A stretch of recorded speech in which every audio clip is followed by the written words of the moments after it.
Every moment in time creates questions the human mind cannot answer. Out of reach, past all we can see, hear and touch, beyond all we understand, lies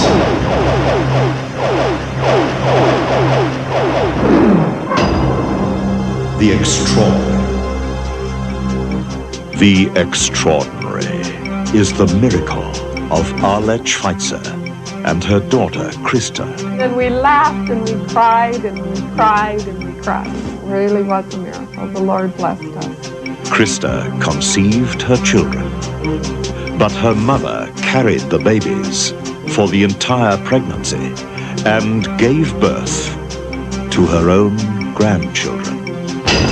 It is the strange sighting at the burial place of the famous German fighter ace, the Red Baron. I knew it wasn't a defect in the film. It was just inexplicable how it got there. The man standing by Baron von Richthofen's grave did not exist. It is the supernatural appearance of this wartime airman in a photograph taken 3 days after his death. Appeared in the top row. Quite recognizable to us all. It is the night television star Anne Wills came face to face with death. Not her own, but that of her beloved husband. I know in my heart he came to say, sweetie, get ready, you know, because all hell's going to break loose in a minute. The Extraordinary is the story of Cheryl Honeycomb and a discovery against insurmountable odds. I just became so excited. A freak coincidence that reunited a family. Just some of the stories that lie beyond our normal understanding.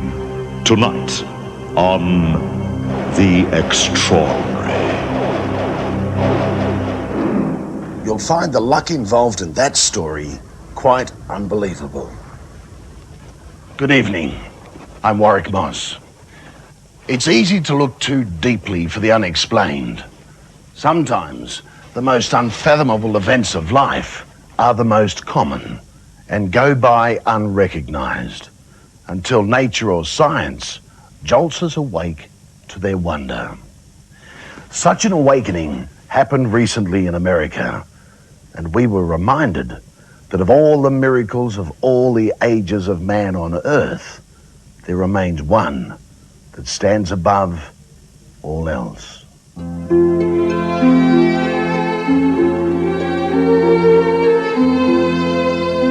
Birth, procreation. It is so simple that we are here.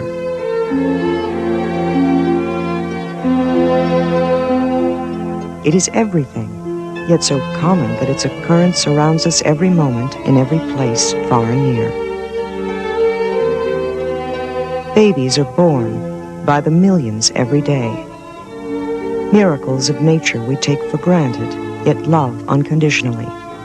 We don't miss them till we have them, and when we have them, we fear for them like life itself. Miracles, common to the world over, until some force of nature says no, and then all that seemed important is pushed afar. Nature said no to 15-year-old Christa Schweitzer 8 years ago when she went for a medical check at her local clinic in South Dakota. And at that appointment, she found out, at an early age, that she was not one of the millions who could take life for granted. Christa was born without a uterus and could never be a mother. I remember sitting there being devastated that something was wrong with my body, you know, that I didn't have a uterus. You know, that was a shock alone. And then I sat there and I just thought, oh my gosh, this means I can't have children. So it took a couple minutes and then it hit me. It's just like the bottom dropped out of the world for a few moments. You can't even think clearly. It's such a shock because you're looking at someone that looks perfectly normal, perfectly healthy on the outside, and to find out that there's something, you know, tragically wrong. A mother was all Christa ever wanted to be. There were tearful moments between Christa and her own mother, Arlette Schweitzer. Arlette knew her daughter well. When she was a little girl, she'd say to me, when I grow up, I'm going to be a mommy. And she'd write it in her little book, her little school book, I'm going to be a mommy every year. And when she was a freshman in high school, she had written a paper, a theme paper on vocations, and her vocation was to be a mother. And on the way home, I remember I put my arms around Christa and I said, God has something special in store for you, Christa. I don't know what it is, but I know he does. And I really, truly felt that. And in subsequent meetings with medical experts, there was a moment when the faint outline of a dream formed between them. It happened spontaneously. I was thinking of all the things that were happening in the medical field, and so I kept thinking something will happen, you know. We were talking about like test tube babies and what could be in store for me, and then that's when he said, do you have a sister? And I said, no, I don't. And I said, in jest really, I said, I wish you could transplant my uterus. You know, so much is going on. I wish you could transplant my uterus. I'm not going to use it anymore. We were just talking about how I had my ovaries. I could make a baby, but I couldn't carry a baby. And he just looked at me and he said, how old are you? And when he said those words, how old are you? It was just as if a light went on. And I knew immediately what he was thinking. That was unreal, because that was, my mom always says the light bulb went off, and it did. We just went, oh my gosh. I remember saying, when you get married and when you're ready to have children, I'm going to carry your children for you. It became an unwritten agreement between Arlette, Christa, and a doctor at America's famed Mayo Clinic that when the time came for Christa to have children, they would attempt what had never been done before. Arlette would carry and give birth to her daughter's child. She would give birth to her own grandchild. 6 years later, Christa met and married Kevin Yucatil. From the beginning, she explained to him that while she was able to conceive a child, she would never be able to carry one. When he learned of the plan for his mother-in-law to carry their baby, he willingly became part of the agreement. You know, I had a real good relationship with her parents and with Christa, and I just, you know, felt that it was meant to be, or that, you know, if that was the case of, you know, something we, you know, wanted to pursue, it would happen. A year later, the historic attempt was set in motion. It was stalled at first when the Mayo Clinic decided the procedure had too many unresolved ethical questions. But in Minneapolis, Minnesota, Dr. William Phipps, on the afternoon of February 21st, 1991, began the procedure to remove Christa's eggs. I was a little nervous thinking about what my mom was going to have to go through. They retrieved the eggs from her, and they retrieved 11 eggs. And then using Kevin's sperm, they fertilized these eggs, and only 4 of them fertilized out of the 11. So 4 of them were actually embryos. And then they took those 4 embryos and they transferred them into me. And they're hoping out of the 4 that fertilized, maybe 1 will take. There was an anxious waiting period of 10 days, and Arlette received a call from the hospital laboratory. And the phone rang, and this nurse said to me, Mrs. Schweitzer? And I said, yes. And I'm in the middle of my living room by then. I was trying to get to a chair when the phone rang, and she said, I think I have some bad news for you. And I don't even know what I responded. And then she said, your test was positive.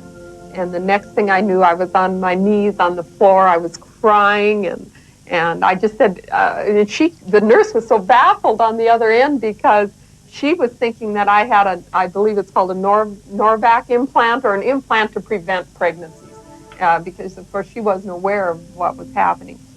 And I said, just ask the doctor, and hung up. And then I dialed Christa, and I just screamed into the phone, you're pregnant! You're pregnant!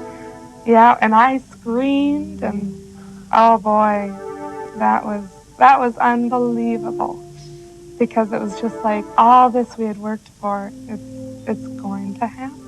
And then we laughed and we cried and we cried and we cried. We just kept saying, I can't believe it, I can't believe it, you know. It really was a miracle. The Lord blessed us. And the long wait began. mother and daughter equally fretting over every moment and every day of the pregnancy. And next came the biggest surprise of all. Yeah, feel that? Yeah. That's gotta be heaven's nose and my lips.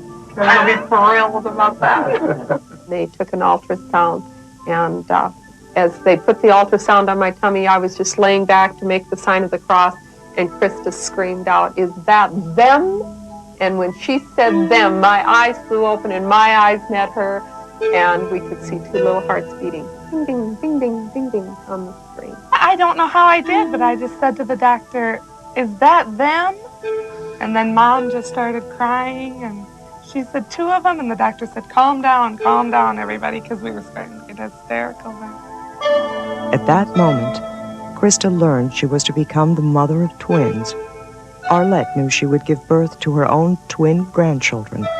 I walked up the front steps, and he said, "How's the baby?" And I said, "They're fine." And he went, "How many?" 3 steps back. No. Yeah. He goes, "How many?" And I should have said 3, but I didn't. I said 2. There were concerns about how mother and daughter would handle the unique arrangement psychologically. It did strike me as a little bizarre, you know, when you first hear of it, and also I thought that Arlette may bond with the baby and then give it to Christa. You know, you hear about those things, and all those things ran through my mind, and I think they ran through a lot of people's minds, except Christa and Arlette. I was an instrument, and that's all. I was just sitting on the nest for Christa, and I was so proud to be able to do it. The pregnancy went smoothly until around the 8th month. We were watching the Minnesota Twins play baseball, and all of a sudden I just felt a pop, and my water broke while I was in the next room. And so I just stepped out of that room, and I just put my hands on my hips, and I said, "Get a towel and call Kevin." And on the 12th of October in 1991, the first children born to their own grandmother made history in the medical world. Chad was born first. Christa just started to weep. She she was crying, her whole body was just crying. And just a minute later was Chelsea, and Dr. Carlson again yelled out, "It's a girl." And the whole room erupted. The nurses and the pediatrician, Dr. Heinemann was there, and the anesthesia, everybody was clapping and cheering, and I can remember all this going on around me, all these happy faces, so happy for us. And then Christa just literally broke down, and she laid her head on my chest, and she looked into my eyes, and she said, "I love you, Mom." And I said, "I love you, too." I'll never forget. And I carry a picture in my wallet because Christa ran right over to her baby. And she pulled down her mask and started kissing their feet, and I have a picture of that in my wallet, but I don't need to carry it because I'll never forget that sight as long as I live. And she just kissed on him and kissed on him and kissed on him, and I remember watching her, and it was just the happiest moment.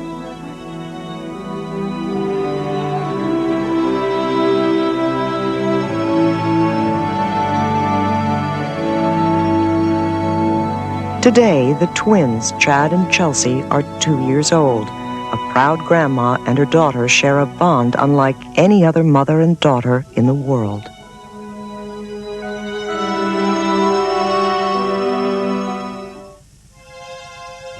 Over the past 2 years, we've uncovered many strange images captured on film and videotape. Few have been easily explained, and the one I'm going to show you tonight defies all logical examination. This photograph is historical and chilling. It was taken in a graveyard on the other side of the world.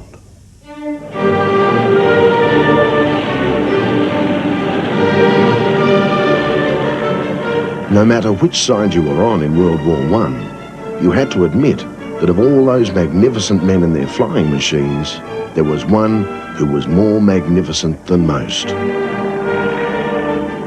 His name was Manuel von Richthofen, the pilot who became known as the Red Baron. Well, no doubt he was ace amongst the aces in World War I, and his reputation grew. He was a legend at the time, and I suppose the legend has developed even more today. To the present one, there's been films made on the subject. They were knights of the air in those days, and I suppose that's the way people still look at them today, even though there was a lot of death and destruction involved as well. But buried away in all the fact and fiction surrounding the legendary German air ace, there's one story that's never been told before. It was uncovered by accident, and it involves this photograph of the Baron's grave. A photograph that fascinates Australian military historian Bob Piper.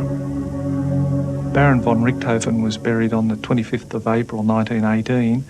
It looks as if the photograph was taken that very day or shortly thereafter by the fresh flowers that appear on the grave.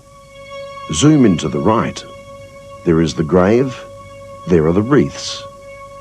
But take another look. Zoom in to the left. And if you're as keen-eyed as Bob Piper, you'll see a mysterious, almost ghostly figure wearing an airman's jacket. A figure who has hovered here in this print for almost 80 years. I'm also a black and white photographer as part of my hobby, and I knew it wasn't a defect in the film. It was just inexplicable how it got there.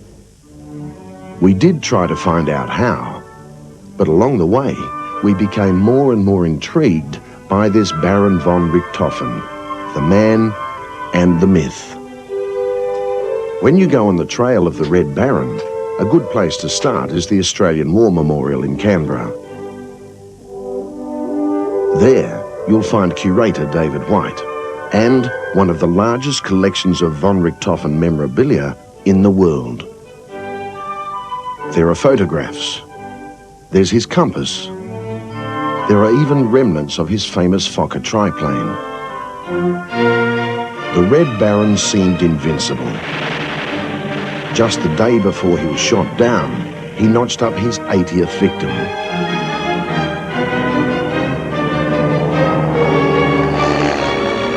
There's a superstition amongst airmen that to have your photo taken before you take off is extremely unlucky. And on this day, it was unlucky for Baron von Richthofen. He had his photo taken with his dog, Moritz, and sure enough, it was his fatal day. That fatal day was April the 21st, 1918. The Red Baron was locked in a furious dogfight over Australian lines in France. His airborne foes were on the attack, and on the ground, the Allied gunners were pounding away. I think Richthofen's fatal mistake was to descend close to the ground where he would not have been able to see people firing at him from all different directions simultaneously. That was a fatal error, was to come down close to the ground pursuing another Allied aircraft. And as a result, he became a victim of ground fire. That's Bob Piper's considered verdict. But for decades, historians have argued over just who killed the Red Baron. Originally, the theory was that Canadian Air Ace Captain Roy Brown fired the fatal shot. But these days, that theory is beginning to look shaky. It's impossible to determine at this stage who actually brought him down. It's almost 100% certain that it was Australian ground fire, because after all the fighting that had gone on and the hundreds of bullets exchanged in the air by Brown firing at him and from the ground and from the machine gunners in the Australian encampment, only one bullet struck a fatal blow. It hit von Richthofen through the chest, just under the right armpit, passed straight through his chest and exited on his left-hand side. Nevertheless, in an act of wartime chivalry, the Allies rallied together for one last act of respect. They buried the Baron with full military honours in France on April the 25th, 1918. Which brings us back to where we began, this photograph of the Red Baron's grave and the mystery mourner in the left of the picture. Some say the ghostly figure could be the Red Baron himself. Others think it's one of the 80 victims claimed by von Richthofen during his short but spectacular career. A final tribute, a final salute from one magnificent man to another. As a pilot myself and as an aviation military historian, it was immediately obvious to me that the clothing by the ghost-like figure in the photo was very much of World War I vintage, particularly the folding flap that used to come across the front to keep the wind off, and the general appearance of the figure and the person was of a World War I pilot.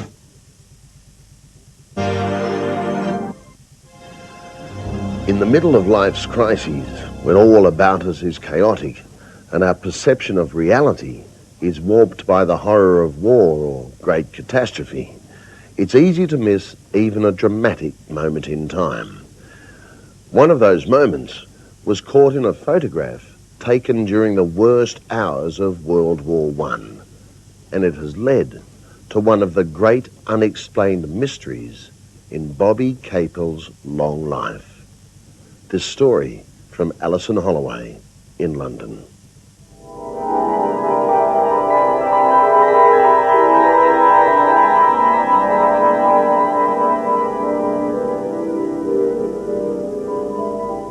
In 1918, a young man was killed. Nothing unusual in that. During the Great War, they were dropping like flies. But the death of Freddie Jackson shocked the airbase where he was stationed and had an everlasting impact on a young woman serving there. Not that she was madly in love with him, indeed she hardly knew Freddie, but his face haunts her even today, 75 years on. This is her story.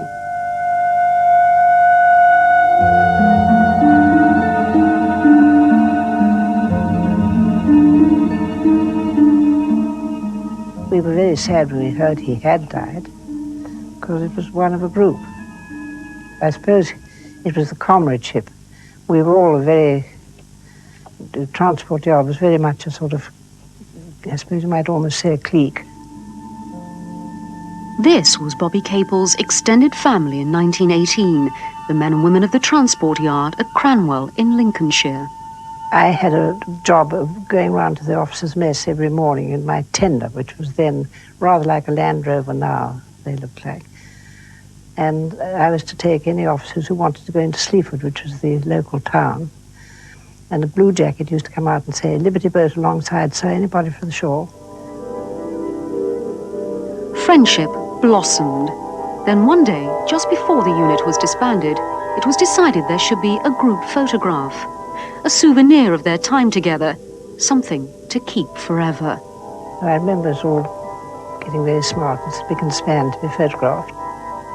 But there was someone missing in the lineup, a young mechanic called Freddie Jackson. Freddie had died only days earlier, though not at the hands of the enemy.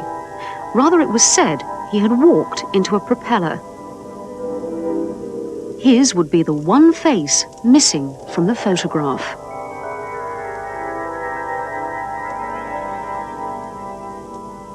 We all said we wanted a copy, and we were handed our copies. And there was quite a gasp of surprise, because this young man who had been in the transport yard and had been away on leave and had died appeared in the top row, quite recognizable to us all.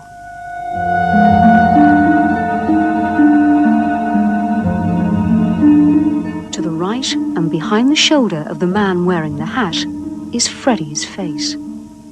He's got no hat on. Everybody else has got a hat on, and he's quite obviously just his hair. So he's different from the rest. Once you've seen it and knew the face, it was unmistakable.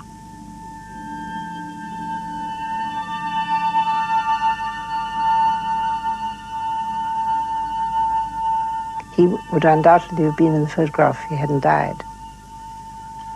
And there he was.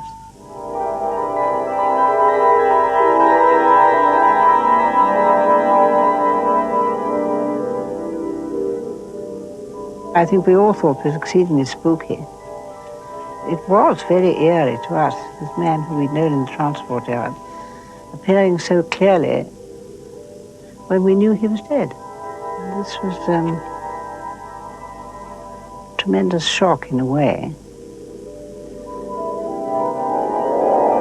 It's been a very definite memory in my mind all my life.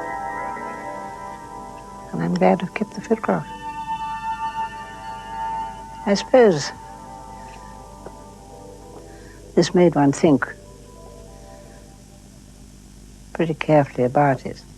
But I had a sister who saw ghosts who I certainly couldn't disbelieve.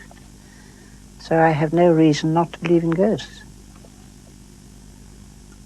I don't think I've ever, well, I can't say I've never seen one myself, but I suppose looking at this photograph I have.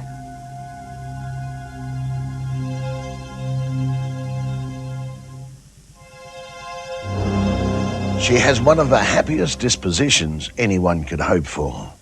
A bright, smiling personality, a career on television, and more awards for popularity than anyone else. But Ann Wills has a dark hole in her life, a wound that only those who have lost a loved one can understand. Ann's loss did not happen out of the blue. She had a premonition that warned her of the death of the man she loved. Welcome! I need some more height here. I'll get these higher. Then you can play in the NFL. Look at these. What can I say? Look, behold, hi, here. Look at this ensemble. You have every color there. If you can't wear one, wear them all. Look at these. For more than 25 years, Ann Wills, Willsie to her friends and fans alike, has been Adelaide's most popular television star. She's the kind of performer who always attracts adjectives like madcap and zany. Listen, what can I say? And Willsie's certainly versatile. One night she'll read the weather. The next morning she'll be in the studio again for her own chat show. Then at the weekend, there she is, telling you all you need to know about movies. The versatility and the personality that's won her 19 TV Week Logie Awards. More than any other performer in Australian television history. Even the King, Graham Kennedy.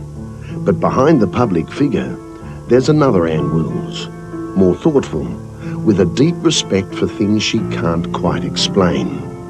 It's a side she discovered one Friday night in August 1980.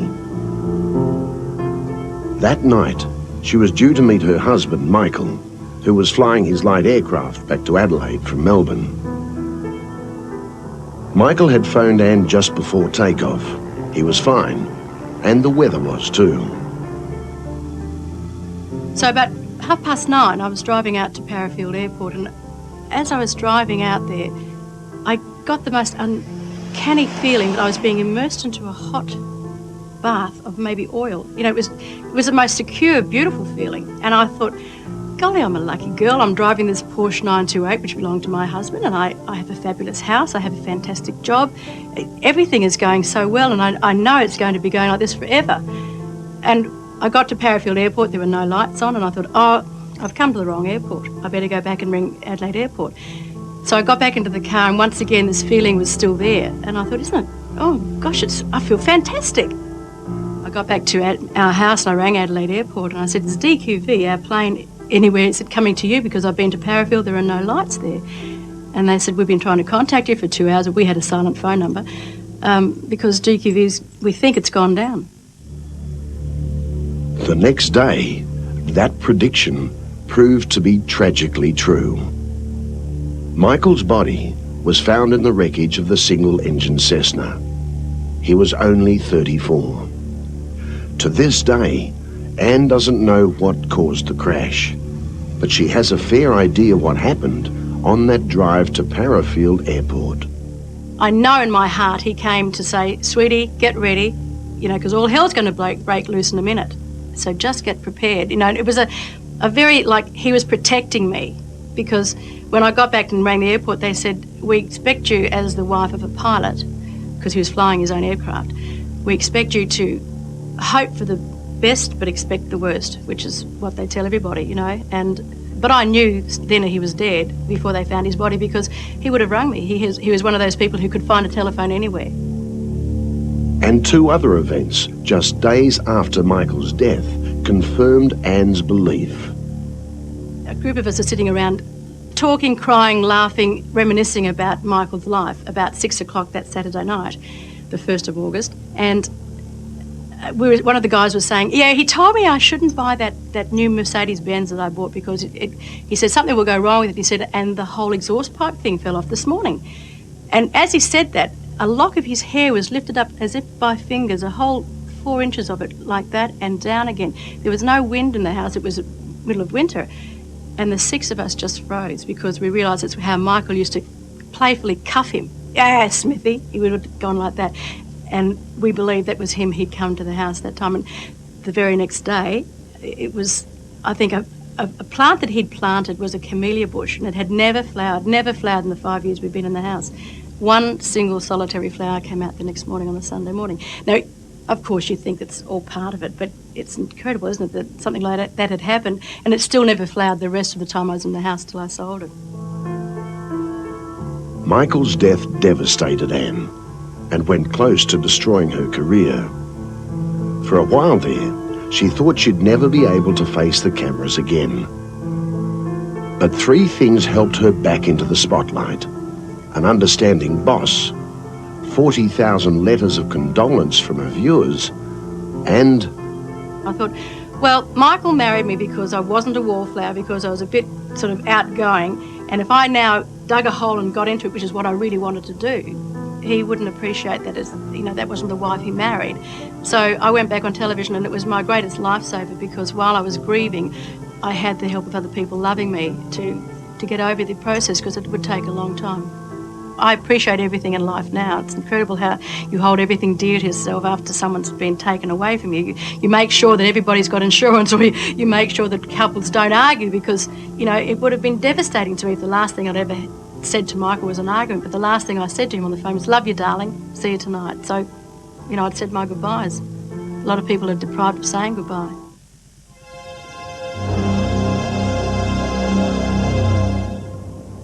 Luck plays a large part in the lives of most of us. Sometimes it confronts with bad results, other times with something good. We've all heard stories of lucky breaks, lucky decisions that result in windfall profits, chance happenings that change the course of people's lives. This is the story of luck, chance, call it what you will, that has no logical explanation. That's Thomas, Uncle Tom. For the last 16 years, Cheryl Honeycomb and her family have had a passion for the past. It's called genealogy, searching for their ancestors, drawing up their family tree. My grandmother's mother was born a Wilson, and she was born in Kurrajong, and when I traced back further into that Wilson family, I discovered my great-great-grandfather, Job, had come as a convict on the Guildford in 1812. Job Wilson's heinous crime was stealing a gentleman's jacket worth the princely sum of 5 shillings. But in 1816, Job was pardoned by Governor Macquarie and settled at Kurrajong in the Blue Mountains. Like the biblical Job, I guess, Job had a very large family, and that family had large families, and their families had large families, and as a consequence there are Wilsons from that family all over Australia and have a similar interest as I do in tracing their roots. A leaf, a branch at a time. Over the years, Cheryl's family tree began to take shape. One particular ancestor captured her imagination, her great-grandmother, Phoebe Jane Wilson. The hunt began for documents and photographs so that Cheryl could piece together the story of Phoebe Jane's life. My sister, who was really aware of this at the time, managed to locate a photograph of our great-grandmother, Phoebe Jane, and borrowed those from a distant cousin, took them home, took snaps of them, and then we were able to have a permanent record, although not the original photograph. It was a permanent record for us to keep the photos within the family, and they were returned. And our fear was that perhaps one day, when the people that owned those photos passed away, that they would go out of our hands, out of the family's hands, and be lost. The treasured copy of great-grandmother's photograph was filed away. Cheryl Honeycomb didn't really think too much about it until one Saturday in July last year. That morning, she set out to do the shopping, but by chance, she was forced to make a detour. The detour took her past a little antique shop, one she'd never noticed before. And I just felt an enormous urge to call in and have a look. I just felt like it was my day, there was something there for me. So I pulled in, walked into the shop, and sitting inside the door, there was a dresser, an old dresser, and sitting on the dresser was a photograph, which of course I recognised immediately because I had a copy of the same photograph at home. And I just remarked straight away, that's my great-uncle. Great-uncle Tom, in fact. A Wilson from the same branch of the family tree as great-grandmother Phoebe Jane. That discovery whetted Cheryl's appetite, and she began rummaging through the store, looking for more Wilson family memorabilia. By now, the owner too was intrigued. As I was asking him, I noticed up on top of another cupboard there was a large photograph of my Auntie Alice. That was Tom's wife. And I just became so excited, and I asked the man, did he have any more photographs? And he said no, he didn't have any photographs. With two precious original photographs in her possession, Cheryl wasn't about to give in easily. And it seems the owner must have had second thoughts. He emerged from the back of his shop carrying a large framed picture, a portrait of a stern, imposing lady from another era. And he said, well, and I suppose this is your grandmother? And my mouth just dropped, and I said, no, it's my great-grandmother. And I don't know whether he actually believed me or knew what to make of me, but that was definitely them. And I have the copies of the photos to show at home. A third original, the photograph of Phoebe Jane, the very portrait Cheryl and her sister had copied. Somehow, that photograph had left the family and made its way to this little antique shop, the shop Cheryl had inexplicably entered. So, quite by accident, Cheryl had realised both her greatest fear and her greatest joy. The fear that the photograph of her grandmother would pass from the family's hands. The joy that she, of all people, would recover it and return it to its rightful place, the Wilson family archives. The greatest unsolved mystery of actor Robert Stack's life is not one he witnessed, but a UFO encounter recorded by a friend high up in the CIA. He told me a story about being on a sub, with the sonar out, the swooshing noise, these two objects came screaming by it, faster than a torpedo, around the submarine, around the bow, came together as a unit, and flew off. Now, this is so weird. An encounter Stack believes absolutely. An untold story, next week. Robert Stack knows all about mystery. Don't miss his story. We've all heard about Bigfoot, the legendary monster that roams America's Northwest. Many years ago, Bigfoot, or Sasquatch, as the Indians call him, was filmed by a man named Chapman. But now, for the first time, new pictures of a monster lurking in the undergrowth. That full story next week. Until then, good night. See you in the future.